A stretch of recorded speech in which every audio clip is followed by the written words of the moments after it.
state. It's kind of near California, right around Nevada, but I'm not going to give you the name, I don't get in trouble. And this particular state had a regulatory commission that was going to increase interconnect fees for SolarCity. So effectively charging our customers more money for having solar systems on the roof, even after they had the systems. Sounds unfair, brutally unfair. So we're at a board meeting, lawyers, should we sue, what should we do? People are up in arms, very serious problem. And Nancy very calmly said, you know, this is just unfair. We should just let people know what the folks they elected are about to do to them. Let the consumers voice their problem, their opinions. And actually in 3 days, I think it was 3 or 4 days, she organized several thousand people, by herself, by the way, we didn't help her, by herself, organized several thousand people to show up at the offices of this regulatory commission with placards saying, we want our solar, right? It was amazing, awesome. These guys, by the way, they backed down. You can imagine what happened, right? So it was really terrific work, and just the kind of thing that most people just don't do. Actually, I don't know anyone else who does this. Really, it's that deeply involved to add value to their companies, and I can tell you, we were very grateful, the CEO was very grateful, and obviously as an investor, it worked out well, so things have been good. You know, Nancy's inspiration, as I said earlier, to all women who want to venture, but actually, even more than that, she's an all of us. She's an inspiration to me. When I see how she uses her companies, I aspire to be as good as she is on our board. So with that, I think she's going to come here and tell you that hopefully how you're all going to be successful as entrepreneurs as she's been in the venture capital space. Nancy?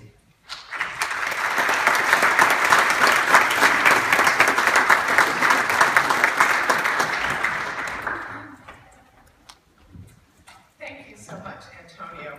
I'm just so honored to have you introduce me. And I mean, what you all know, living here in Antonio's city, is that Antonio is just one of the best investors in the world. And I learn from Antonio every day, and is a great friend as well. So thank you for those kind of words, and looking forward to working together going forward.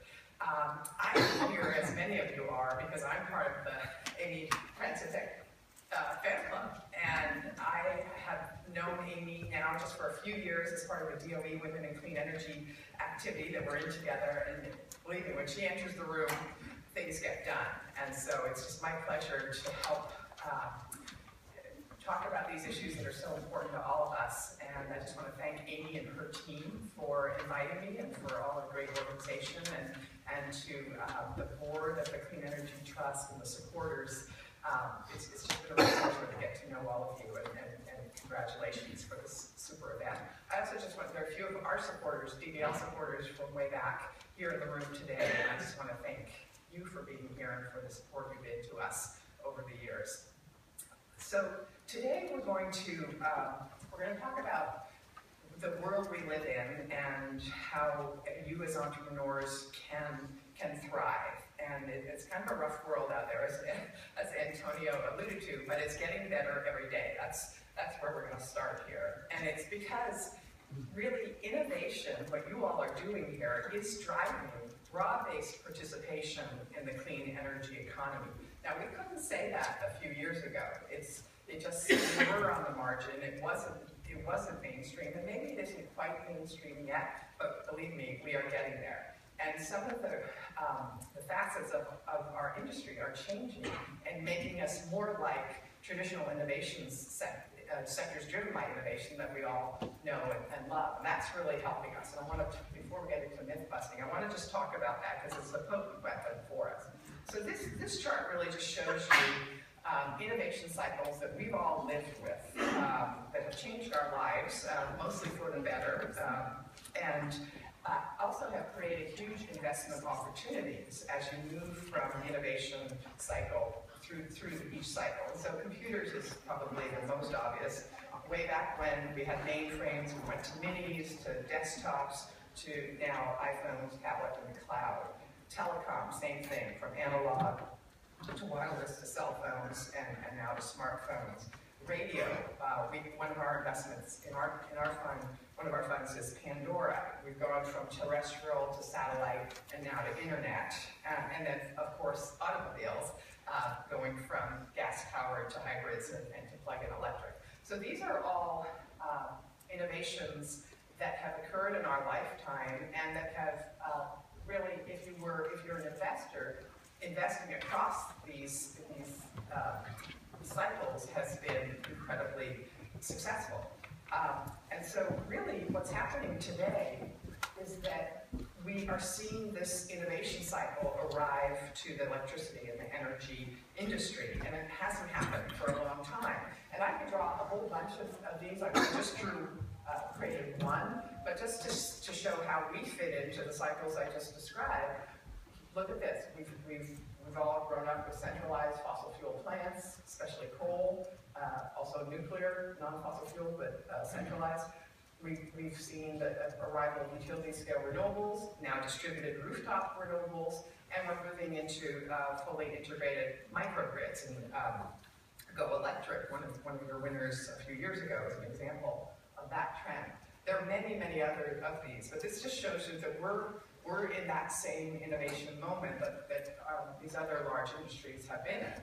And as a result, what we see is that themes in other parts of the innovation and other industry are present in our industry. You're seeing things like consumer choice, personalization, transparency, decentralization, on demand.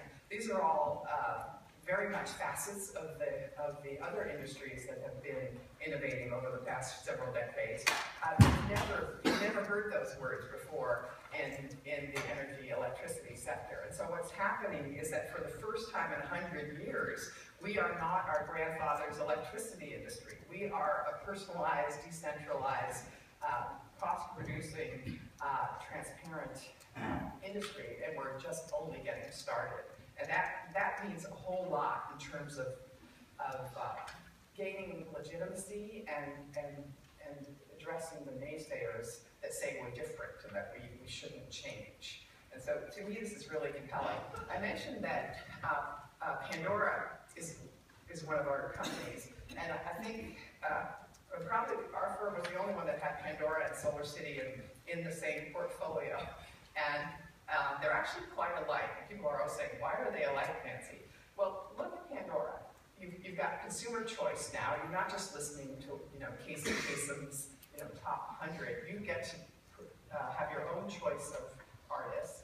You can personalize it, personalize your own radio stations, and you can listen anywhere. It's not, you're not tied to the car radio. You're not tied to a radio system. And so those are some of the dominant investment themes of our age, those three attributes. Well, they're also present in companies like SolarCity, in that downstream renewables industry. You are able to choose. Do you want solar panels on your roof? Do you want storage in your garage? Do you want an EV that will eventually have a two-way energy flow? Do you want decentralization as opposed to just taking your electricity from a centralized plant? And do you want to personalize? Do you want to have your own energy footprint as opposed to what your utility has told you to do over the years? So this is very important to understand, that the energy world is in some ways evolving in very similar ways to the industries that we live with every day. Interestingly enough, these two companies also had the same kind of near-death experience in 2008. And so we all remember the ITC almost expired and had to be extended in 2008. It happened right at the wire.